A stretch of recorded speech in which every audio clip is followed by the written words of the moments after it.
Bonjour et bienvenue dans ce tout nouveau numéro de Côté Backstage. On a tous à un moment donné succombé à la folie des années 80 en dansant et en chantant sur ces rythmes si particuliers qui ont marqué bien des générations. Et pourtant, remettre en marche cette machine basée sur la nostalgie n'a pas été de tout repos, mais une personne y est arrivée.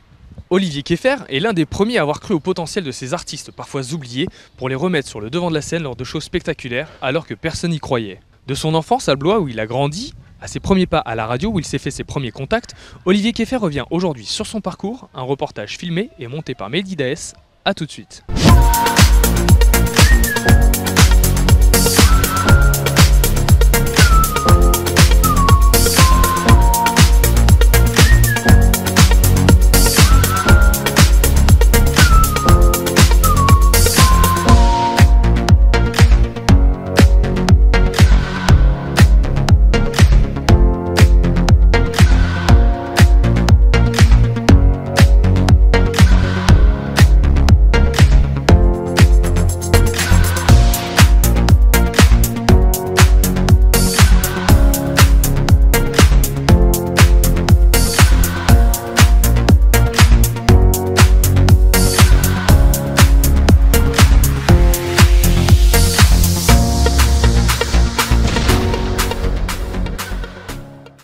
Olivier Keffer, bonjour. Bonjour, Merci de nous recevoir. vous êtes dans mon bureau.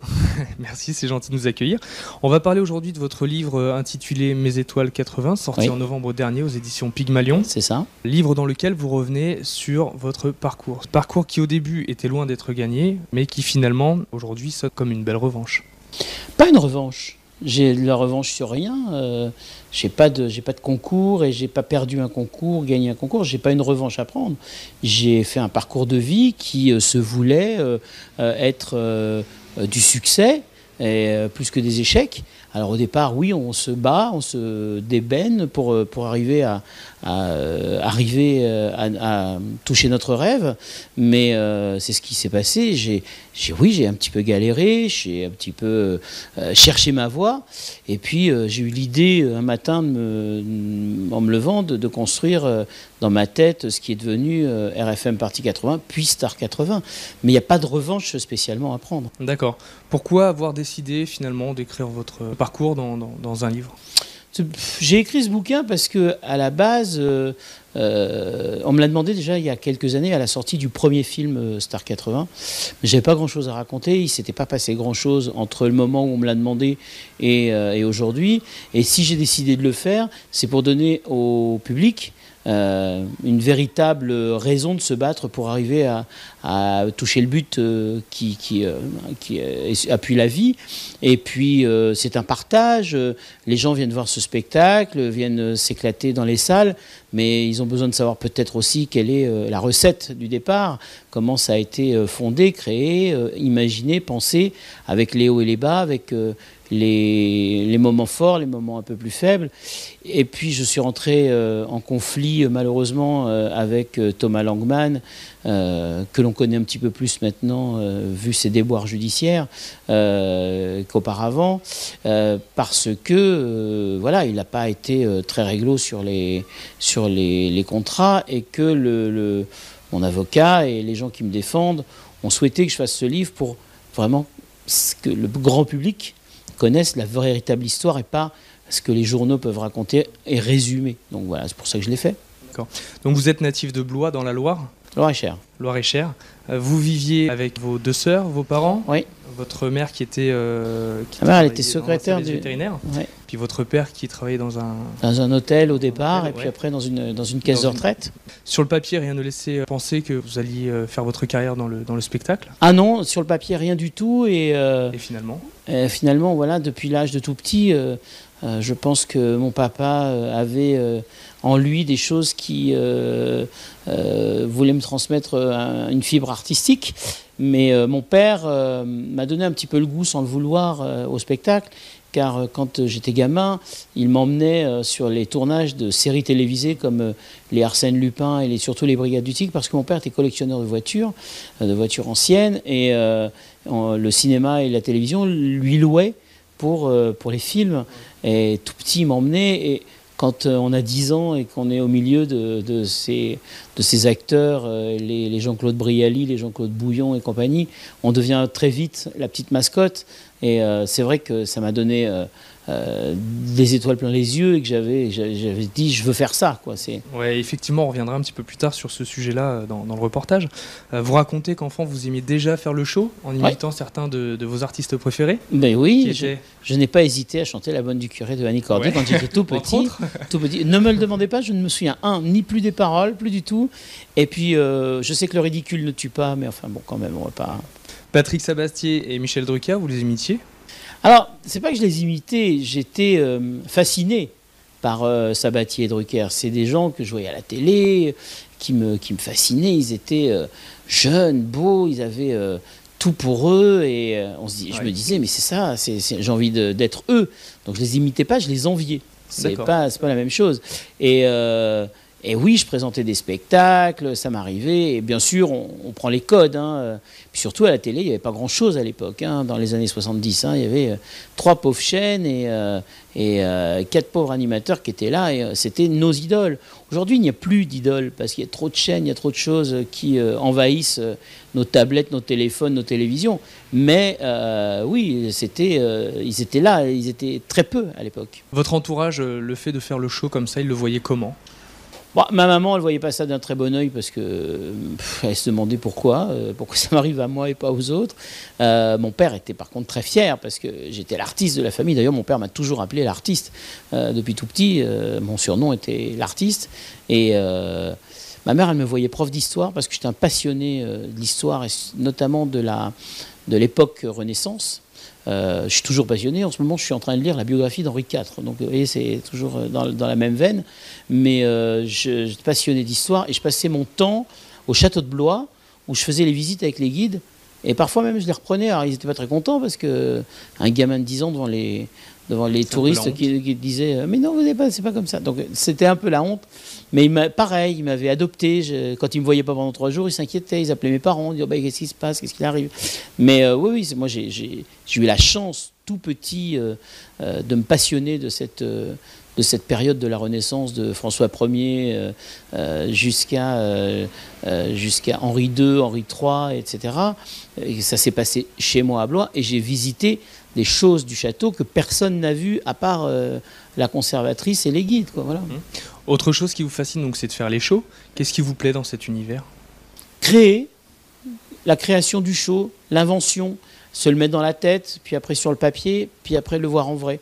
Et l'aboutissement, c'est quand vous ouvrez votre salle à 18h et que vous voyez rentrer le public et que le show se déroule et vous dites « Ah, c'est ce que j'avais imaginé dans ma tête » ou pas.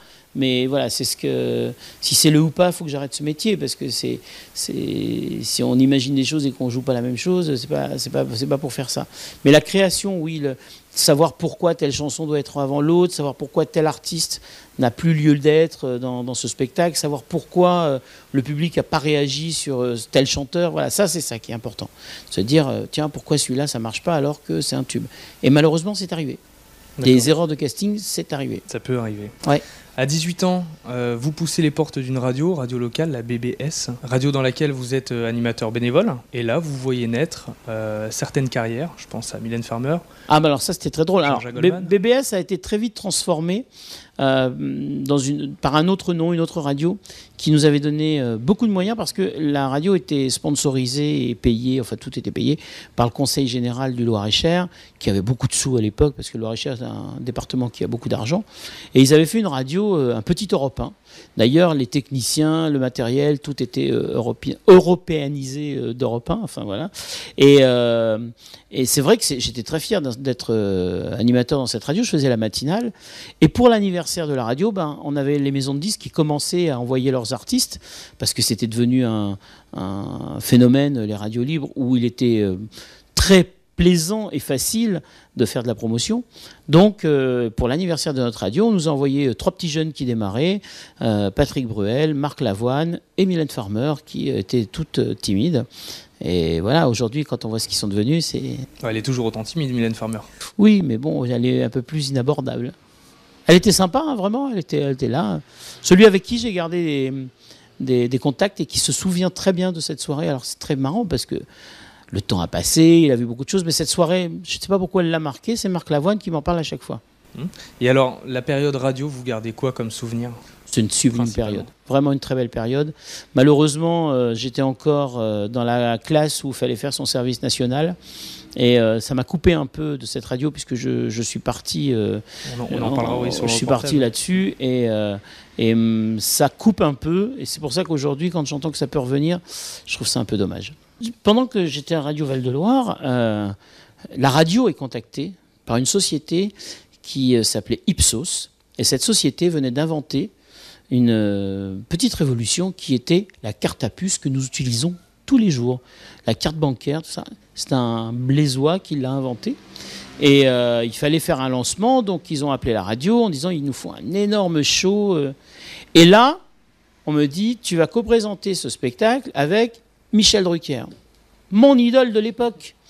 Donc tu imagines bien que c'était un peu la fête chez moi, dans ma tête, partout. J'étais très content parce que c'était un peu une consécration. Et il a été assez charmant parce qu'il n'a pas voulu tirer la couverture à lui, il n'a pas souhaité faire ça seul, il a absolument accepté que je sois là, il m'a laissé faire mon travail, et à tel point qu'à la fin du truc, il est venu voir mes parents en disant « Ouais, il y a un truc à faire, envoyez-le-moi une journée. » Et je suis donc monté à Paris, accueilli par le beau-frère de Drucker qui s'appelle Philippe Alain, en 1983, à Champs-Élysées. Et ça, pour moi, c'était... Je suis monté à Paris, quoi. Je venais de province, j'étais déjà venu, mais pas comme ça. Et je suis arrivé au studio Gabriel, on m'attendait... Enfin, c'était un vrai accueil, tu vois. Je me suis dit, waouh, il se passe quelque chose, quoi. J'étais super heureux. Il m'a montré comment ça se passait. Il a été super charmant, Drucker. Et alors, cette première collaboration s'est plutôt bien passée, du coup? Oui, ça s'est bien passé. Il y a un plateau d'artistes. Alors, j'ai un peu oublié les noms. Je sais qu'il y avait Daniel Guichard, qui était une star à l'époque, qui chantait le gitan. Il y avait Jean-Luc Lahaye, qui démarrait sa carrière. Et oui, c'était une super collaboration parce que comme je te dis, il m'a laissé faire mon travail. Il n'a nullement dit non, attendez, le petit jeune, c'est bien gentil, mais moi je veux pas. Il n'a pas dit attendez, il dit deux phrases et je fais le reste. Non, il a collaboré. Il a vraiment collaboré. Alors, est-ce que c'est la patte de Drucker de faire ça? Je pense que oui, il est assez snake pour faire ce genre de choses. Mais au moins, quand moi j'étais gamin, c'est vrai qu'il y avait 10 000 personnes, il y avait toute mon école, tout mon lycée, et j'étais devenu la star du lycée, quoi. Et donc après cette période radio, arrive le service militaire que vous effectuez. Oui. Bon, et à la fin de celui-ci, vous décidez de prendre le temps de sortir dans les boîtes de nuit. Ah, ça, je me suis amusé. Sortir un petit peu. Voilà. Et donc c'est quelque chose qui a agacé votre père. Et d'ailleurs, il vous a posé un ultimatum. Alors, c'est vrai que quand je suis sorti... alors, j'ai eu la chance de faire mon service militaire chez moi à Blois. Donc, je rentrais chez moi tous les soirs. Mais mes parents, ça ne les gênait pas vraiment. J'étais au service et j'étais sûr que je n'allais pas me faire virer, sûr de ne pas avoir de lettre de licenciement. Donc, bon, oui, puis c'était pas d'un intérêt... honnêtement, le service militaire n'est pas d'un intérêt... comme primordial, parce que déjà à Blois c'était un centre de sélection, donc on faisait pas grand chose et il n'y a pas de manœuvre. J'ai jamais mis le treillis de ma vie, donc je ne sais pas ce que c'est. J'ai toujours mis le costume de ville à la caserne, et puis quand je pouvais me tirer, je rentrais chez moi et ils ne savaient même pas où j'étais, ils ne me cherchaient pas. Et c'est vrai que bon, mes parents m'ont laissé faire, bon allez, voilà. Sauf que quand ça s'est terminé, ils m'ont laissé faire un mois de plus, un mois et demi de plus. Puis un matin, j'ai croisé mon père. Et lui, il allait travailler, moi j'allais me coucher. Et ça, il n'a pas accepté, mon père. Il a dit ah non, là c'est fini. Donc en effet, il m'a filé un petit ultimatum en me disant maintenant il faut trouver un travail. Dit, oui. Et c'est sûr qu'il a été un peu dur. Et cette, entre guillemets, je vais être un peu vulgaire, mais ce coup de pied dans le cul qu'il m'a donné pour avancer. Il était nécessaire. Ah ben si je l'ai traité de vieux con sur le moment, aujourd'hui je lui dis merci parce qu'on ne serait pas là tous les deux à discuter. Hein. Ça peut aller très vite de rien vouloir faire. Et voilà, il m'a poussé à avancer. Et j'ai un de mes amis qui montait à Paris qui m'a dit viens, on monte tous les deux. Et on a fait notre vie. Moi, on dormait dans un hôtel miteux pour pas dépenser trop d'argent. C'était un peu la galère au départ, tu vois. Et mon père m'avait glissé dans la poche un billet de 500 francs à l'époque, c'était beaucoup, et une carte de visite d'un de ses amis qui travaillait à Radio France. Et l'ami en question était déjà prévenu que j'allais l'appeler. Et j'étais en stage. Et voilà, au départ, il m'a dit « Ah ben non, moi j'ai rien ». Donc c'est assez décourageant, tu vois. Tu te dis « Merde, il a rien, je vais… » Et puis bon, on file en aiguille, il te prend en stage, et voilà. Mais oui, c'est une période que je ne regrette absolument pas. Et je remercie mes parents de m'avoir poussé comme ça, quoi. Ouais. Et alors, de Blois à Paris, comment ça s'est passé? Parce que du coup, j'ai pris le train. Ouais. Et comment vous avez… J'ai pas payé le billet. Pas Parce payé que le billet non, je l'ai économisé. Ouais. Je me suis dit, tant pis, si je me fais… Et la vie à Paris, dans la capitale? Alors donc, je suis monté avec un ami, on a vécu dans un hôtel extrêmement miteux. On osait à peine de saper pour aller dans la chambre. Ça n'a pas duré longtemps, ça a duré 3 jours. Et puis, c'était beaucoup plus facile que maintenant de rencontrer les gens. Enfin, je dis ça, mais aujourd'hui, avec les réseaux sociaux, tu rencontres tout le monde. Mais les gens étaient moins méfiants. Et puis, on a rencontré des potes qui nous ont hébergés. Puis après, j'ai été muté à Caen pendant tout l'été 1986. Et là, j'ai pété les plombs parce que je suis arrivé à Radio France Caen. Ils sont très gentils, les gens de Radio France, mais ce sont des fonctionnaires. Et il n'y a pas d'amitié qui compte. Tu arrives à 9h et tu repars à 18h, etc. Et en effet, c'était un peu la désillusion parce que je logeais à l'hôtel, que me payait Radio France, mais c'était pas non plus le Ritz, hein. Et le directeur de l'hôtel était tellement triste de me voir passer ma journée dans la chambre d'hôtel parce que je faisais la matinale sur Radio France. Je faisais 6h, 9h. À 9h05, ma journée était terminée. Il m'avait prêté une télé pour que je m'ennuie pas, quoi. Ah, ça, j'en ai bouffé du Dallas et compagnie à l'époque parce qu'il y avait que ça à faire. Parce que Caen est une très jolie ville, mais quand tu as fait 3 fois le tour, bon, au bout d'un moment, tu te dis, bon, ben, je vais le faire de l'autre côté parce qu'il y a peut-être des choses que j'ai pas vues en faisant de l'autre côté. Et voilà, et ça va très très vite où tu t'ennuies. Et puis surtout, je ne connaissais personne. Et il n'y a pas d'amitié qui se crée au sein du service public. Et puis un jour, on vous présente Nathalie André, qui elle-même va vous présenter Jacques Morali. Alors, j'ai pété les plombs à Caen. J'ai appelé mes parents, j'ai dit, moi, j'en peux plus, je vais faire une dépression. Et ils ont compris, ils ont vu ma détresse, hein. Ils m'ont dit, bon, ben, rentre à Paris.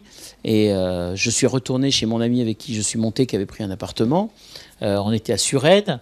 Et pour avoir le téléphone, à l'époque, il fallait qu'il y ait mon nom sur le bail. Parce qu'il n'y avait pas de portable, hein, c'était des téléphones fixes, hein, France Télécom.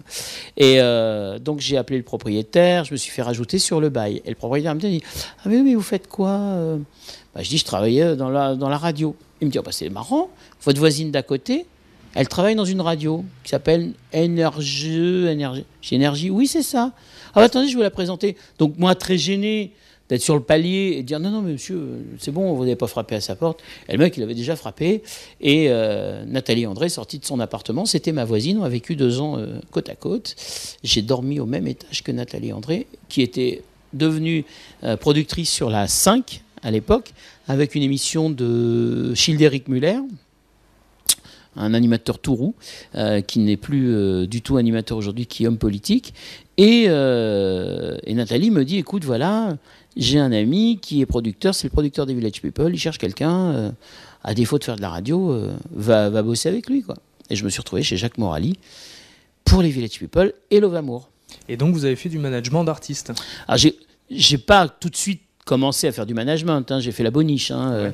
Je conduisais la voiture, mais j'ai appris le métier avec Jacques qui m'a tout appris, les rigueurs, les choses, comment faire, comment être respecté, et Jacques a été un vrai professeur pour moi. Et oui, en effet, si j'ai trimballé les Village People au départ dans Paris, parce que quand ils venaient faire de la promo, pour Love Amour, c'est un petit peu plus investi, un petit peu plus responsabilisé. Et ce titre, Love Amour chanté et je danse, c'est mythique aujourd'hui, hein, c'est très, très rigolo. Mais à l'époque, ça fait numéro 3 du top 50. Donc c'était une vraie star. Et c'est quand même la meneuse de revue du Crazy Horse. Hein. Ouais. Et donc c'est alors le début d'une collaboration avec plusieurs artistes? Alors, j'ai bossé 1 an avec Jacques, et puis au bout d'1 an, Jacques est malheureusement tombé malade et a cessé ses activités. Il m'a demandé de reprendre mes petites affaires et de rentrer chez moi.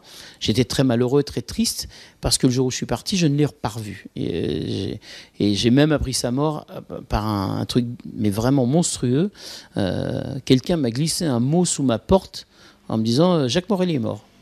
Point. Voilà. Donc, et donc, comme j'avais maintenant acquis une expérience dans le management, l'accompagnement d'artistes, avec un de mes potes, on a créé une boîte qui s'était spécialisée dans la dance music. Donc on allait chez Sony, on était qui s'appelait à l'époque CBS, c'était pas Sony, c'était CBS, et un garçon qui est malheureusement décédé aussi, qui s'appelait Olivier Châtelain, nous confiait des licences, c'est-à-dire que il y avait des morceaux de musique qui étaient numéro 1 dans les clubs ou au top 50, mais qui n'avaient pas de chanteur, qui n'avaient pas de groupe, parce que tout ça était électronique, et il n'y avait pas d'artistes. Donc on faisait des faux groupes, c'est-à-dire qu'on prenait des pantins, et on disait c'est eux les chanteurs, des faux. Et on a fait, 400 galas en boîte de nuit en 2 ans, quoi. C'était énorme, énorme, énorme, avec des gens qui n'ont jamais chanté ni dans un studio, ni sur le disque. Donc, il y a des artistes avec qui ça se passe plus ou moins bien. Vous avez collaboré avec Amanda Lear, avec elle ça se passe plutôt bien. Ça s'est passé. Alors après, Amanda Lear, c'est arrivé en 89. Dominique Bastidon, qui travaillait chez Carrère, m'appelle et il me dit dis donc, toi qui fais des boîtes de nuit, j'ai une copine qui a eu un accident de voiture en 87. Bon, elle a eu du mal à s'en remettre. Là, elle veut revenir, mais elle a un peu besoin d'argent, ce qui est logique. Elle n'avait pas travaillé depuis 3 ans, depuis 2 ans, 89. Et il me dit faudrait qu'on la rencontre pour voir si ça peut coller. Donc, je ne savais pas trop qui c'était. Et on se retrouve au resto et je vois Amanda Lear et je dis ah ouais, en effet. Donc là, on était passé, si tu veux, à la vitesse supérieure. Donc oui, Amanda, ça a été, pour moi, c'est un des plus beaux souvenirs de ma carrière. C'est une femme formidable, intelligente, cultivée, qui m'a appris beaucoup de choses sur la culture générale, sur la façon de travailler, et puis surtout de me faire respecter, d'avoir une vraie personnalité. Parce que si j'étais un peu timide, quand je l'ai connue, je ne l'étais plus. Hein. Donc on a eu des drôles d'aventures, on a rigolé, on a fait de la route. Il y a des choses racontables, il y a des choses pas racontables. Et c'est ça que j'ai aimé chez Amanda. Il y a toujours eu cette complicité et il y avait une vraie affection. Amanda Lear est la seule artiste de ma carrière qui me vouvoyait et que je vouvoyais. C'est la seule. Ouais. Les autres, je les tutoie, mais Amanda, ça a toujours été vous et elle m'a toujours dit vous. Lors d'un séjour à Marrakech, elle vous a sorti d'une galère ? Comment ça Alors, on est allé à Marrakech avec Amanda, on va faire un concert pour l'anniversaire d'un mec un peu friqué qui voulait faire un plateau. Et c'est Gérard Majax, le magicien, qui nous avait branché sur l'affaire. Donc nous voilà arrivés à Marrakech. C'était en Marrakech en 1989, c'est pas le Marrakech d'aujourd'hui. Hein. Il n'y avait pas de route, c'était de la terre battue. Enfin, c'était vraiment une ville sous-développée à l'époque. Hein. Aujourd'hui, ils ont fait quelque chose de vachement beau, vachement bien, mais à l'époque, c'était un peu le désert. Hein. Et on arrive à l'hôtel, on fait le show. Je te le résume. Hein. On arrive à l'hôtel, on fait le show. Et le lendemain matin, on va pour reprendre notre avion pour rentrer à Paris. Et là, on est bloqué parce que toute la fête d'anniversaire du fameux monsieur avait été mise sur notre note et que le monsieur était parti et qu'on s'est retrouvé avec une note mirobolante alors que on venait juste faire le spectacle. Et je suis resté bloqué. Elle a pu repartir. Moi, ils m'ont gardé en otage tant qu'on n'avait pas payé. Alors je me suis retrouvé dans une chambre, bon j'avais le droit de bouger un peu quand même, hein. Je me suis retrouvé dans une chambre où j'avais plus de téléphone, j'avais plus tout ce qui était payant, je ne l'avais plus. Et elle est rentrée à Paris et quand on est arrivé à Marrakech le soir, on a dîné avec le consul de France. Et elle l'a appelé, elle lui a expliqué la situation et c'est lui qui est venu me sortir de là. Mais ça a pris 3 jours. Parce qu'à l'époque, la communication, c'était pas la même chose. Et à l'inverse, vous avez été déçu de certains artistes. Je pense à Patrick Juvet, puis encore plus récemment Michel Drucker. Alors, d'abord, j'ai été déçu par Patrick Juvet parce que, comme m'a dit Dave un jour, Patrick Juvet est un gentil avec un mauvais fond. Et Dave m'a dit, moi, je suis un gentil avec un bon fond. Et il avait raison. Dave a été très visionnaire là-dessus. Juvet... Ben voilà, c'est quelqu'un à qui on donnerait le bon Dieu sans confession et qui, en fin de compte, fait des choses pas très claires. Et ce que je retiens de tout ça, la leçon que je retiens de tout ça, c'est surtout qu'il faut pas trop donner d'affectif aux artistes, pas être trop présent. Il faut qu'on sache dissocier l'affect, c'est-à-dire l'amitié, et le travail. Il faut être malheureusement moins ami que je ne l'ai été avec lui, avec Juvet, parce qu'on a tout fait. Des fois, on se quittait juste pour aller chacun chez soi dormir, mais c'était 6 heures, quoi. Tu vois, t'arrives à minuit, tu repars à 7 heures. Enfin, et je dormais pas chez lui, hein, non merci.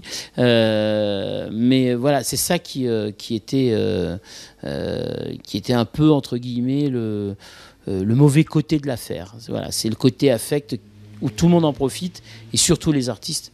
Ils profitent de notre gentillesse et de notre bienveillance. Et c'est là où tu es déçu. Dans votre livre, ce qui est vachement bien, c'est que vous parlez sans langue de bois. Vous n'hésitez pas à révéler le travers que peuvent avoir certains artistes. Mais c'est normal, on est à leur côté. Si j'écris un bouquin et que je mets les coulisses de la tournée ou de la vie d'un agent, c'est que le public doit savoir. C'est facile d'aduler les gens et de dire « Waouh, il est formidable, il est très beau ». Mais quand ce sont des gens pas très, très nets, il faut que le grand public le sache aussi. Pourquoi on travaille avec et pourquoi on ne travaille plus avec, quoi. Voilà. Moi, j'ai plus travaillé avec Juvet parce qu'un jour, il est venu me voir en me disant « J'ai rencontré l'homme de ma vie, super, mais alors il n'a pas de travail, il va prendre le tien. » Faire ce que l'on faisait, agent d'artiste, ça ne s'invente pas. On ne prend pas quelqu'un dans la rue en disant « Bonjour monsieur, tiens, vous êtes mon agent ». C'est un travail, c'est un apprentissage, c'est un investissement. Et j'étais très choqué de cela. Et la chose qui m'a le plus choqué, c'est qu'à mon anniversaire, il a fait en grande pompe une grande manifestation, soirée, resto, avec de l'argent qu'il n'avait pas. Il m'a offert une jolie voiture Mercedes qu'il est venu me reprendre un mois plus tard. Je m'en fous, je ne suis pas matérialiste. Mais c'est le geste. Quel est le plus gros caprice auquel vous ayez cédé ? Pas trop, en fin de compte, de gros... Allez, si, sur une artiste internationale, mais ça en valait un peu le coup quand même, parce que c'est une vraie star. C'est quand même... J'ai eu la chance de côtoyer vraiment des gens fabuleux, et notamment Grace Jones, sur une émission de télé, qui était convoquée à midi, qui est arrivée à 19h, et surtout qui avait réclamé du vin de grande marque, des huîtres, du sushi, mais aussi bien sur le plateau, la même chose dans sa chambre à l'hôtel de luxe que la production lui avait payé pour une nuit. Et c'est Grace Jones, quoi. D'ailleurs, je suis très fier parce qu'il y a quelques jours sur Arte, ils ont diffusé un reportage sur la vie de Grace Jones, un documentaire. Et il y a cette séquence, ces séquences de cette émission de télé qu'on a fait ensemble à Paris, où on voit justement tous ces caprices, qui ne veut pas de danseur parce qu'elle a l'impression qu'on va la prendre pour la maîtresse du bordel et la lesbienne madame, comme elle dit. Moi, je suis mort de rire parce qu'elle était partie dans un délire toute seule. Mais voilà, c'est Grace Jones. Grace Jones, elle est aussi star que Amanda Lear. Moi, Amanda Lear, je suis allé partout dans le monde avec elle. En Russie, on a fait des concerts devant 25 000 personnes. Enfin, tout ça, c'est ma richesse. C'est pas l'argent, ma richesse. C'est toutes mes rencontres, tous les gens que j'ai côtoyés. Lorraine Bacall, voilà, tous les gens importants de cette planète que j'ai pu approcher, comme nos présidents. Le seul président que je n'ai pas approché, c'est Mitterrand. Et Pompidou, parce que j'étais trop petit. Mais Chirac, Sarkozy, Hollande et Emmanuel Macron, avec qui j'ai échangé beaucoup. C'est sur le statut de producteur, d'intermittent du spectacle, etc. Pour moi, ça, c'est mes richesses.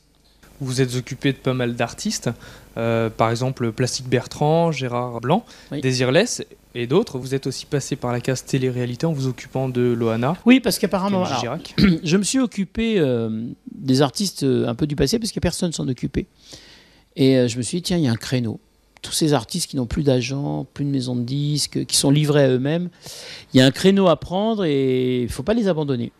Et c'est vrai que fin des années 90, j'ai commencé à m'intéresser à eux. Puis ça a duré un petit peu. Puis en 2003, 2004, on voulait plus des vieillards. Donc c'était la télé-réalité, le loft, la Star Academy. C'était les sujets que l'on nous réclamait du moment. Alors oui, en effet, je suis parti avec Loana. J'ai travaillé avec Loana. C'était très compliqué, très difficile, parce que Loana était dans une période elle, compliquée et difficile.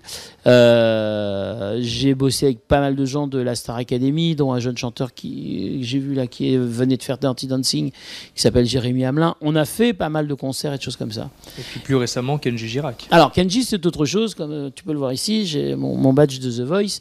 La société avec qui je bossais m'a demandé en 2014 de venir faire la direction artistique de la tournée de The Voice. Et c'était la plus belle tournée qu'il y a eu sur ce show, enfin sur ce concept, puisque j'ai eu le plus beau des castings. J'avais Kenji Girac, Amir, Élodie Martelet, Iggy, Maximilien Philippe, qui sont restés tous très présents. Élodie Martelet, elle a été une des héroïnes de Résiste. Iggy, il s'est présenté à l'Eurovision cette année. Maximilien Philippe, il a fait 2-3 comédies musicales, dont Love Circus, etc. Donc j'avais un très beau casting. Et c'est très drôle parce que quand je vois aujourd'hui Kenji, qui est très détendu, qui a bien appris son métier, qui sait très bien aujourd'hui faire la promo et se défendre, etc. Il était tout timide quand je l'ai vu la première fois. Il n'osait pas. On lui écrivait ses textes parce qu'il ne savait pas comment les dire, etc. Et Amir, c'était très rigolo parce que Amir, lui, il était tout fou. Il courait partout sur la scène, partout. On était obligé de le canaliser, de dire hey, Zen, t'es pas un champion de la course à pied, hein. T'es un chanteur. Alors, tu peux bouger, tu peux danser, mais t'es pas obligé de courir partout. C'était très fatigant. Et aujourd'hui, j'espère que j'aurais pu leur donner un peu de mon expérience. Mais ils sont très reconnaissants à chaque fois que je croise Kenji. Il est mort de rire. Et j'ai vu Amir il y a 15 jours, là, qui disait au public, c'est lui le premier qui m'a mis sur la scène. Et c'est vrai que j'étais très fier, quoi. C'est gratifiant. Ouais. C'est sympa de leur part, si tu veux, de se souvenir. Parce qu'il y a tellement de gens qui ne se souviennent pas, que tu es passé dans leur vie et ils te font... tu t'appelles comment déjà ? Voilà, ça m'est déjà arrivé une fois, je peux te dire que ça m'est arrivé deux. Mais, parce que moi, j'ai pas la langue dans ma poche. Donc, on me fait ça, je peux te dire que... c'est pas une question d'ego, c'est une question de reconnaissance de notre travail. Mais ce métier, si tu veux avoir de la reconnaissance, si tu veux avoir des applaudissements quand tu es dans l'ombre, faut pas le faire. Non, moi, j'attends rien de personne, je veux faire mon job, point. Dans les années 2000, les chaînes de télévision se mettent à rechercher des spectacles d'artistes des années 80, spectacles clés en main. Alors, c'est pas tout à fait ça. Dans les années 2000, on revient aux années 80. Pourquoi ? On ne sait pas. C'est le cycle, 20 ans, etc. Donc, sachant que j'avais mon agence et mon carnet d'adresses avec tous ces artistes qui n'avaient, comme je te l'ai dit, plus d'agents et plus de managers, ils se sont dit, après tout, au lieu d'engager quelqu'un qui va les chercher partout, et il n'y avait pas Internet à l'époque, hein, on n'avait pas de réseaux sociaux, etc. Donc ils se sont dit, au lieu d'engager quelqu'un, payer des charges sociales d'un assistant qui va mettre des heures à retrouver le contact de Pierre-Paul ou Jacques, on a Olivier qui a tout le monde, on va faire les émissions avec lui. Donc oui, je deviens le fournisseur officiel des années 80 sur des émissions comme Absolument 80 sur M6 ou la chanson Tube d'un jour, tube de toujours de Daniel Alambroso sur TF1 et le boss Patrick Sébastien qui m'a appelé et qui m'a dit j'ai besoin d'artistes et je collabore toujours avec Patrick Sébastien sur les années bonheur. J'aime énormément Patrick Sébastien, l'humain, le mec. Je suis pas fan de ses chansons. Alors pour la petite info, la petite histoire, quand on a commencé à bosser ensemble sur les années bonheur avec les artistes des années 80, je me suis coincé dans son bureau pendant 2 heures où il m'a fait écouter tous ses albums et j'en avais ras-le-bol. Mais voilà, il le sait, j'aime beaucoup Patrick et c'est un bonheur de bosser avec un mec comme ça parce qu'il a un vrai goût artistique. C'est l'un des rares qui connaissent les chanteurs qu'on propose. Il connaît les chansons, il sait de quoi on parle. C'est pas toujours le cas ailleurs, mais lui, il est là depuis tellement longtemps, il les a déjà tous croisés. Donc, c'est formidable de bosser avec des gens comme ça. À quel moment vous vient l'idée de rassembler des artistes des années 80 pour en faire une tournée ? Alors ça, c'est marrant parce que c'est un matin, ça s'est passé un matin, en 2006. Je viens avec la regrettée Rose Laurence et Jimmy Somerville au départ, et après plein d'artistes des années 80, pour faire une émission que présentait Anthony Cavana et qui s'appelait Symphonic Show. C'était un orchestre symphonique belge de Anvers avec 50 musiciens et 50 choristes. Et la prod avait décidé de faire une thématique années 80. Donc bien sûr, une nouvelle fois, le fournisseur officiel fait surface. Et j'étais là on était en train de faire la répétition de Rose Laurence. Et le directeur des variétés de France 2, Nicolas Pernikov, s'approche de moi. Alors Nicolas, je le connais quand on était gamin, quand je suis arrivé à Paris. Hein. Donc lui, il habitait sur Rennes et on était voisins. Et il s'approche de moi, il est 10h du matin, et le mec te regarde et te dit « T'es vraiment un con ». Je dis bah, « C'est sympa, 10h du matin. » Vous lui avez répondu quoi? C'est agréable. Juste ça. Je dis « Mais t'es agréable, toi, à 10h, qu'est-ce qui se passe ?» Il dit « Non, mais sérieux, tu les mets tous sur une scène dans un zénith, je suis sûr que ça marche. » J'ai dit « Ok, t'es France 2, tu m'aides ?» Ah, il me dit « Je ne peux pas te faire de partenariat parce que ce n'est pas mon métier, mais je te promets, tu pourras faire toutes les émissions de la chaîne, sauf une. » J'ai dit « Ah bon ?» Il me dit « Il y en a une sur laquelle je n'ai pas le pouvoir. » J'ai dit « Bon ?» Il dit « Oui, le jour du Seigneur. » Je dis « Oui, ça, je comprends. » Et donc, il a tenu sa parole. Et je suis rentré à mon bureau et je dis à mon associé, je dis « Écoute, Pernikov, il m'a dit ça. » Mon associé me dit « Oui, mais on n'a pas de thunes, on n'a pas d'argent. » Je dis « Ouais, mais on y réfléchit. » Et on y réfléchit, et au bout de 3 jours, mon associé me dit « Écoute, on va essayer une. On va voir.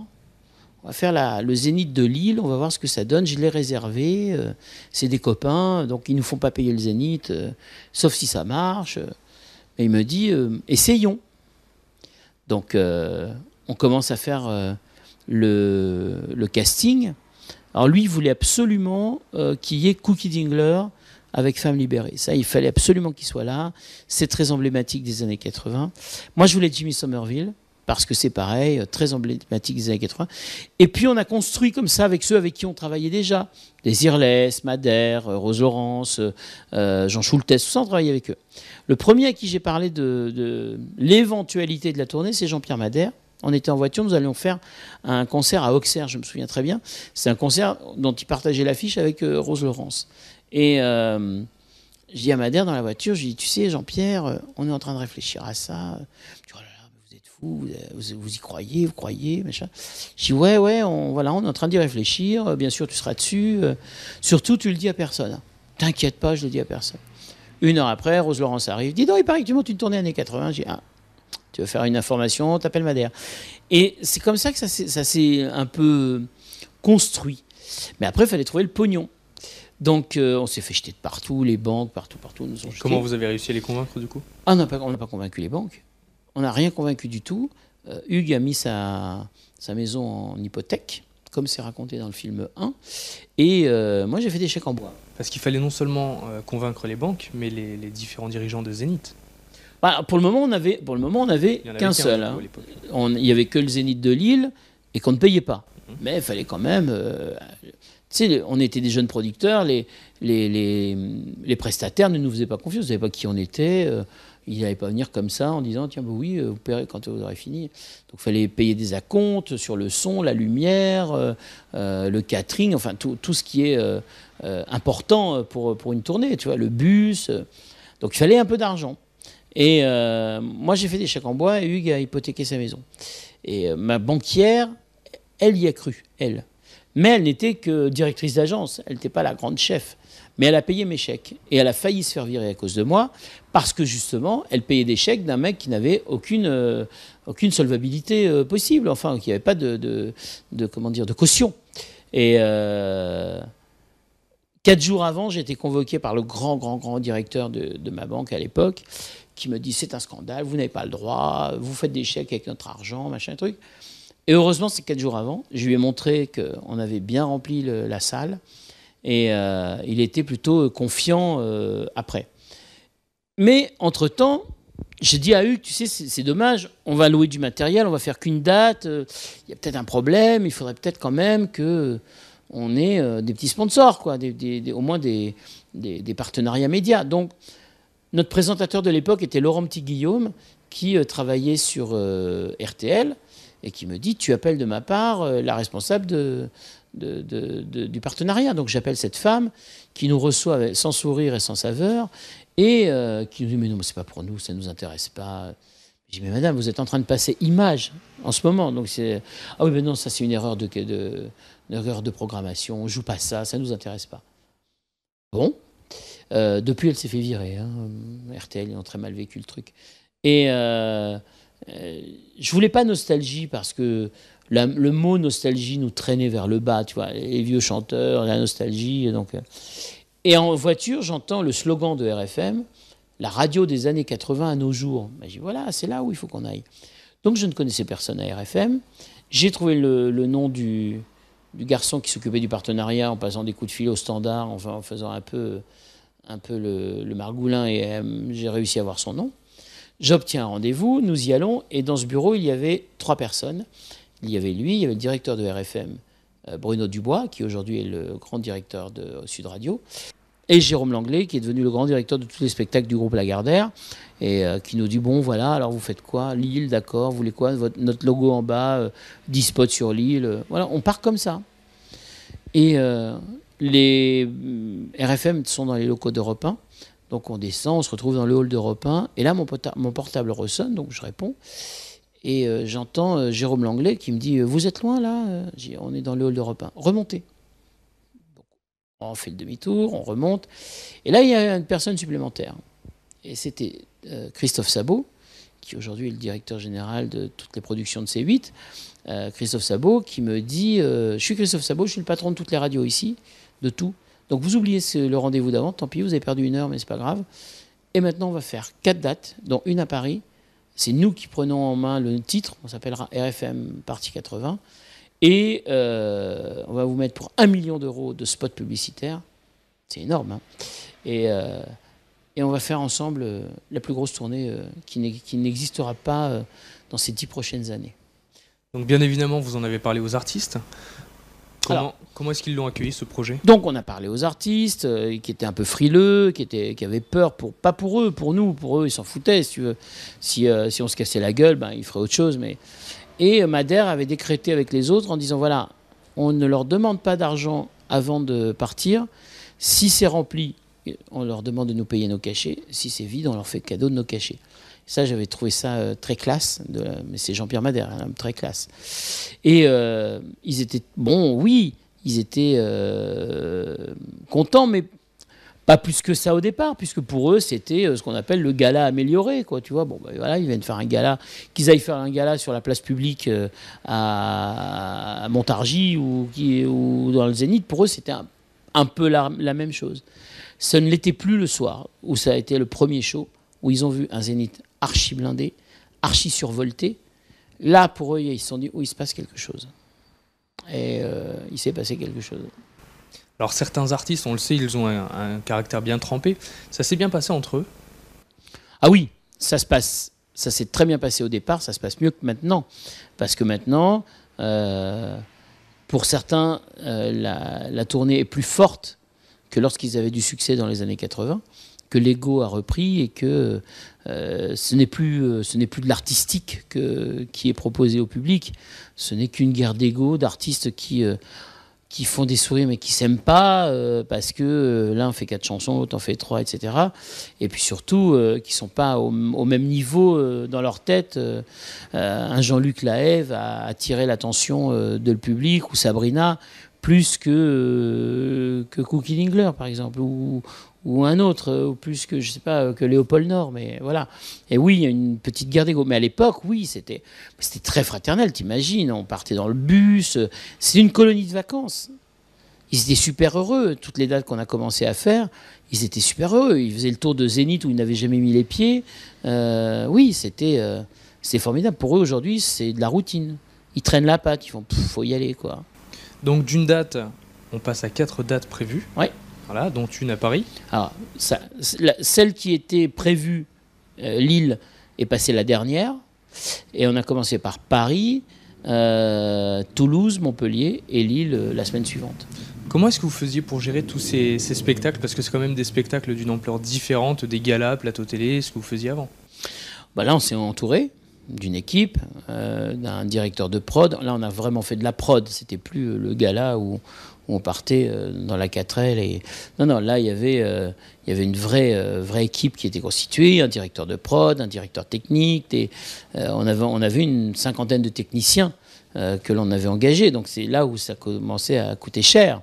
Mais bon, la vente des billets faisait que on arrivait à bien équilibrer, voire gagner notre vie. Mais oui, là, on était devenus des chefs d'entreprise, quoi. On n'était plus les artisans. C'était compliqué à gérer? Alors, c'était compliqué et pas compliqué. La seule chose qui était très compliquée à gérer, c'était moi. Parce que je savais qu'on nous attendait au tournant, je savais qu'il y a des gens qui venaient assister à notre enterrement de première classe, et surtout, moi je ne laissais rien passer. J'ai une culture du show à l'américaine, et je ne laissais rien passer. Et c'est vrai que je leur ai un petit peu pourri la vie, parce que je suis très très très très très très exigeant, et que je ne laisse pas passer une bouteille d'eau, n'importe quoi. Et oui, après je me suis canalisé, etc. Mais au début, c'est vrai que j'ai été le personnage à abattre, parce que j'ai emmerdé tout le monde, quoi. Mais on ne faisait plus que ça, on n'avait que ça, mais on le travaillait beaucoup. Et puis surtout, on a donné tout ce qu'on avait à donner pour ça, quoi. D'accord. Et à aucun moment vous dites c'est bon, j'arrête, c'est trop dur, non? Je me le suis dit il y a 2 ans. Il y a 2 ans. C'était pas trop dur tout, c'était j'en ai marre. Je les supporte plus. Je ne supporte plus ces artistes hypocrites qui n'ont aucune reconnaissance, qui te traitent comme de la merde. Je ne supportais plus ce côté pognon qui existait plus que artistique. On ne parlait pas de chansons, on parlait de billets, de bifetons, donc c'était plus possible. Surtout, je ne supportais plus la médiocrité de certains artistes qui étaient là, quoi. Après la première date qui s'est passée à Paris, oui. Qu'est-ce que vous avez ressenti juste après la représentation? Je ne m'en souviens pas. Aucun souvenir? Là, si tu veux, tout le show, j'ai presque un trou noir. Trop d'émotions, trop de choses à régler dans la tête. C'était à 100 000 à l'heure et ces 2 heures de show, 2 heures et demie de show sont passées vite et à courir, à gérer, etc. Et ça m'a empêché de le savourer.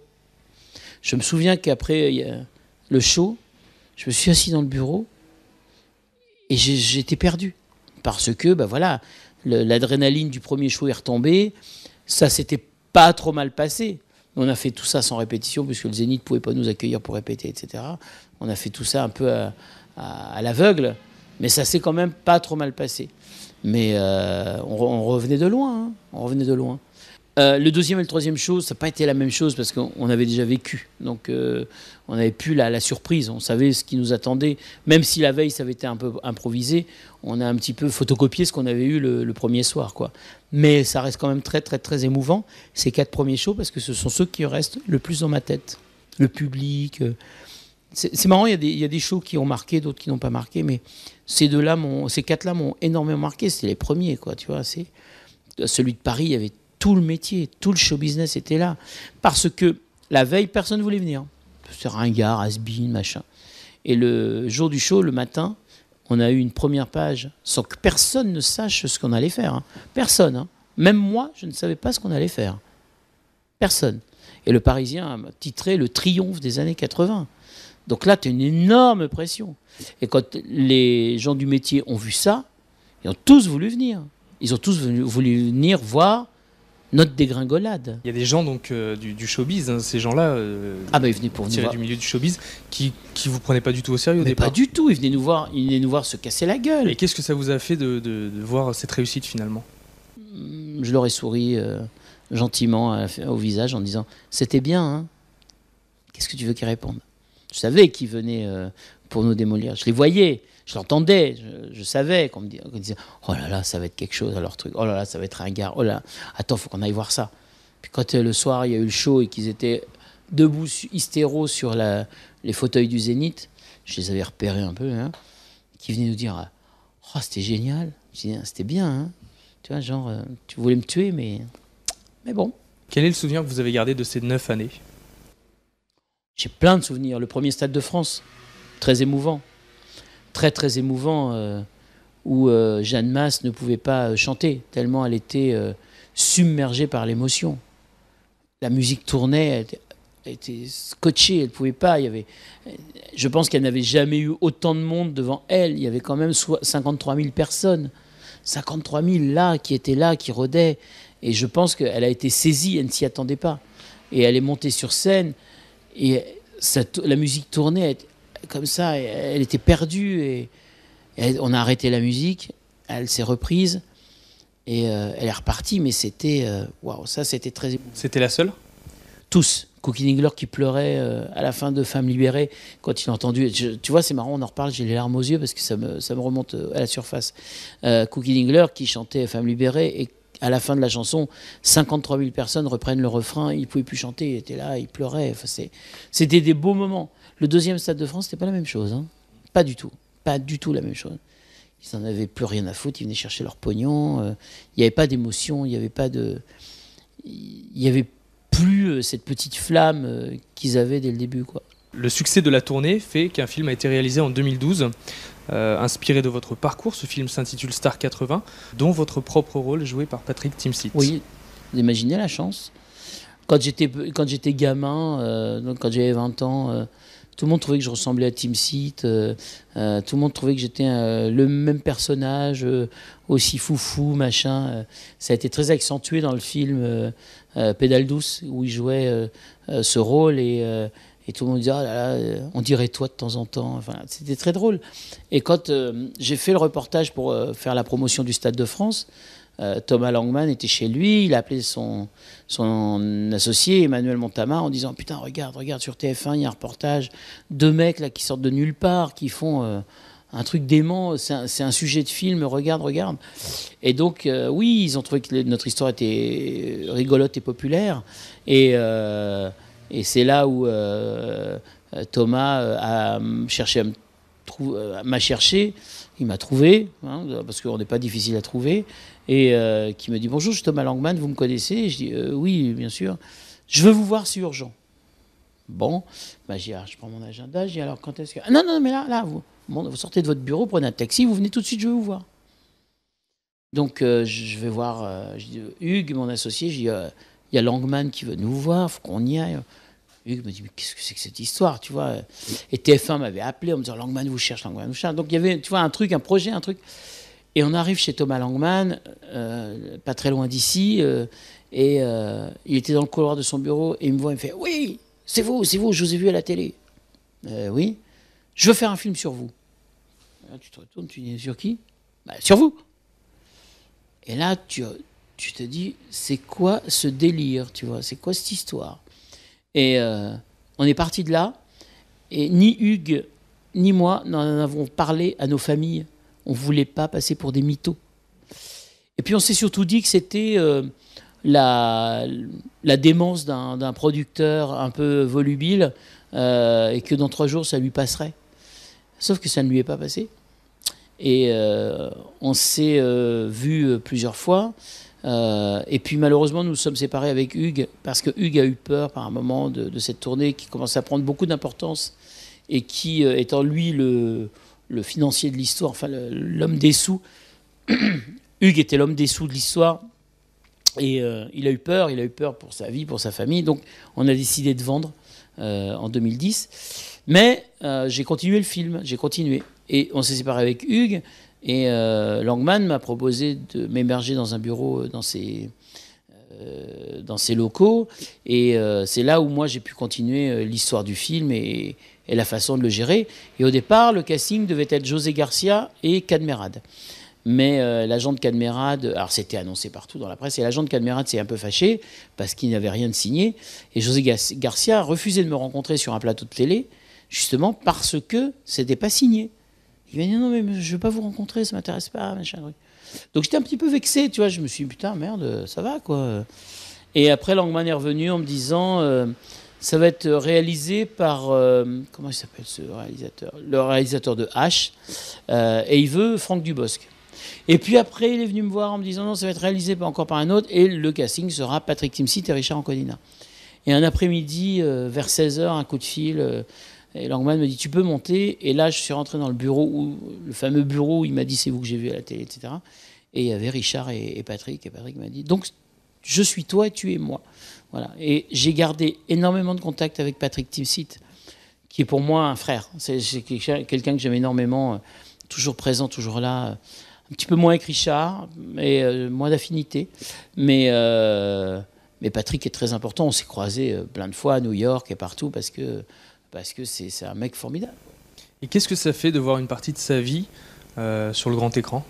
Au début, quand tu lis sur le papier, tu le lis. Puis ça change tout le temps, les scénars changent tout le temps. Et un jour, tu arrives sur le tournage. Et là, tu vois une scène que tu as vécue. Et là, tu pleures. Parce que l'émotion monte tellement. Moi, je pleurais, j'arrivais pas à m'arrêter, tu vois. Je me disais, mais c'est un cadeau. C'est un cadeau de la vie, quoi. J'ai pensé à mon père qui était parti, j'ai pensé à tout le monde. Et puis, après, on a fait le tournage. Et près de la place de Clichy, il y a un petit cinéma réservé qu'aux professionnels pour des projections. Il y a 40 places. Et on a fait une séance, donc on a fait une première diff du premier montage, qui était long et pas très bon, mais où il y avait Michel Drucker et Françoise Coquet, il y avait Claire Chazal, etc. Et moi j'étais assis à côté de Drucker, et pareil, à la fin, je pleurais. Je revoyais tous les moments que j'ai racontés et écrits comme auteur sur ce film, et que... oui, c'était ma vie, c'était mon expérience, mon truc, ces artistes, et les moments qu'on a vécus. Et une scène qui m'a beaucoup bouleversé, c'est dans le reportage dont je parlais, dont Thomas Langman a vu. J'étais tout seul dans le Stade de France, puisque je disais à la caméra, si j'avais imaginé, quand j'avais 20 ans, produire un spectacle au Stade de France. Et cette scène a été gardée dans le film, où Patrick Timsit est tout seul dans le stade. Et là, je me suis tellement revu, quoi. Voilà, c'est très émouvant. En juin 2015, vous avez décidé de quitter la tournée. Oui. Pourquoi ce choix ? J'en ai marre. Ras-le-bol, ras la casquette. Plus de respect, plus d'envie, les mêmes histoires depuis 10 ans, les mêmes... ras la casquette, ras-le-bol. Je ne pouvais plus les voir, ils ne m'intéressaient plus. Les mêmes blagues qui étaient racontées à chaque dîner, les mêmes engueulades, les mêmes oppositions entre artistes. Voilà, je me suis dit, je vais, comme quand j'étais à Caen en 86 avec la radio, un trop-plein, un ras-le-bol. Et puis c'était juste après le Stade de France de 2015 où on n'a pas eu notre mot à dire puisque le Stade de France de 2015 n'a pas marché. Il n'y a eu que 25 000 billets vendus, ce qui est très peu. Et pour combler le trou financier, Cheyenne Productions, qui avait repris la tournée, a vendu à TF1 la captation, mais TF1 a dit « Ok, mais c'est nous qui reprenons le show, donc on ne servait plus à rien. Même nos techniciens n'étaient plus là, etc. » Ils étaient là, mais pas opérationnels. Et là, je me suis dit, si on en arrive là, c'est que, voilà, faut arrêter, il faut faire autre chose. J'ai décidé de faire autre chose. Et en 2018, en décembre 2018, la tournée va reprendre, qui s'intitulera donc Star 80 Triomphe. Oui. Pas nostalgique ? Pas du tout. Pas du tout, mais vous serez quand même au rendez-vous ? Jamais. Non. Ça m'intéresse plus. Ça ne m'intéresse plus. Non, c'est panier de crabes. Je vais même te dire un truc. Il y a une deuxième tournée qui s'est montée en concurrence. C'est que du business maintenant. Il n'y a plus rien qui est... même les artistes, ils vont d'une tournée à l'autre, d'un gala à l'autre, sans état d'âme, sans penser aux investissements qu'un producteur peut faire. Il n'y a que leur portefeuille qui les intéresse. Et puis voilà, ils sont plus dans ma famille. C'est terminé. Je suis sûr que certains, je les croise dans la rue, ils me disent même pas bonjour. Donc pourquoi aller... qu'est-ce que je vais aller faire, m'asseoir dans cette salle, regarder des chansons que j'ai vues pendant 10 ans, c'est les mêmes. Ils ont même pas la décence pour le public de changer le casting.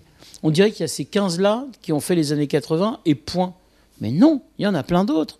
Pourquoi il n'y a pas les Cock Robin? Pourquoi il n'y a pas Desireless qui n'est pas sur la tournée? Pourquoi il n'y a pas plein d'artistes qui pourraient y avoir leur place? Non. Il y a une petite mafia dans cette tournée qui s'est installée pour perdurer. Je leur laisse avec plaisir. Mais regarde comme je suis heureux. Et depuis, avec vos associés, vous avez créé votre propre maison de production qui s'appelle Broom Productions. Oui. Vous continuez dans le management d'artistes ? Bien sûr. Alors Broom Productions, on est 3 potes avec qui... Alors mes deux associés, il y en a un qui est banquier Et l'autre, il est numéro 2 de chez Jean-Luc Azoulay. Et ils m'ont sorti de là tout de suite en me disant il faut arrêter tout ça. On a remonté donc Broom Productions. Pourquoi Broom? Parce qu'en 2013 ou 2014, on est allé en vacances à New York, une ville qui est ma deuxième patrie, que je connais par cœur. Et on a des amis qui ont un hôtel à Broome Street qui s'appelle Broome Hotel et un restaurant qui s'appelle Broome Restaurant. Et on s'est dit, bah tiens, on va leur faire plaisir, on va appeler ça Broome Productions, parce que c'était notre lieu de villégiature. Comme ma deuxième société de production de disques s'appelle Biarritz Paris Musique, parce que c'est là où nous nous sommes tous rencontrés à Biarritz en vacances. Voilà, les noms sont bien choisis. Oui, on continue. Aujourd'hui, j'ai la chance de produire les spectacles de Amaury Vassili, qui vient de sortir un album, là, qui marche très bien. Je suis très content. Je continue à m'occuper de Jean-Luc Lahaye, parce que les vieux amis, on ne les laisse pas tomber. Et puis j'ai produit un groupe d'enfants qui a vendu presque 50 000 disques. On est disque d'or, les New Poppies, et dont je prépare le deuxième album avec beaucoup de ardeur. Alors qu'est-ce que je vais retourner me faire chier sur Star 80, quoi. Et enfin, dernière question, finalement, dans votre livre, vous écriviez qu'enfant, vous n'aimiez pas fréquenter les gens de votre quotidien, que vous préfériez fréquenter la fine fleur du showbiz. Qu'en est-il aujourd'hui? Enfant, je disais ça. Quand je suis arrivé à Paris, quand j'avais 20 ans, oui, parce que tu veux absolument être important dans le show business. Donc, pour être important dans le show business, il faut être avec les gens importants du show business. Donc, c'est vrai que j'ai passé des soirées à me faufiler, à m'incruster avec des starlettes de producteurs et de machin. J'ai passé des nombreuses soirées avec Orlando, avec les Couliers, enfin avec tous les gens qui font ce métier. Et puis un jour, je me suis dit, mais Olivier, t'as 30 ans, t'es tout seul, t'es là, t'as pas d'amis. Le peu que t'as d'amis ne sont pas des amis, parce que personne n'est ami dans ce métier. Hein. Il faut que tu t'ouvres, il faut que tu sortes, il faut que tu vois d'autres gens. Donc je me suis un peu ouvert, et j'ai rencontré d'autres gens. Alors ça me plaisait pas trop au départ, parce que je savais pas quoi trop à leur dire, mais j'ai connu des jeunes garçons, des jeunes filles qui m'ont un peu, mis sur le côté en me disant, si tu nous racontes des histoires de showbiz, ça ne nous intéresse pas. Et on a parlé d'autres choses, on a découvert d'autres points d'intérêt. Et je me suis dit, mais c'est génial, quoi. Et c'est vrai que là où je me suis le plus ouvert, c'est avec l'invention des réseaux sociaux. Parce que tu découvres Facebook, tu parles à des gens que tu ne connais pas, qui sont des amis que tu ne connais pas, mais qui t'apportent d'autres choses, qui te parlent d'autres choses. Et tu te dis, bah tiens, si on se rencontrait, si on buvait un verre. Et là, tu te dis, mais en fin de compte, c'est les autres les cons, mais c'est pas eux sont pas les cons, tu vois. Et aujourd'hui, mes amis ne font pas partie de ce métier, et Dieu merci. Merci Olivier d'avoir répondu à cette interview. C'est une bonne leçon de courage que vous nous offrez aujourd'hui. Vous étiez l'un des seuls à croire au potentiel des artistes des années 80 et vous avez bien fait. La preuve en est qu'aujourd'hui la tournée continue. C'est un plaisir de vous avoir reçu dans notre émission. Je suis ravi d'avoir, avec Hugues, parce qu'il faut rendre à César ce qui est à César, avec mon associé, on est ravi d'avoir ouvert à l'Europe la renaissance des années 80. C'est ça ma fierté. Quand je vois qu'il y a la même chose qui se passe en Allemagne, en Espagne, en Italie, je me dis, c'est nous qui avons démarré ça, quoi. En tout cas, encore merci Olivier. Mais je t'en prie. Quant à nous, on se retrouve très vite pour un nouveau numéro de Côté Backstage. Merci beaucoup.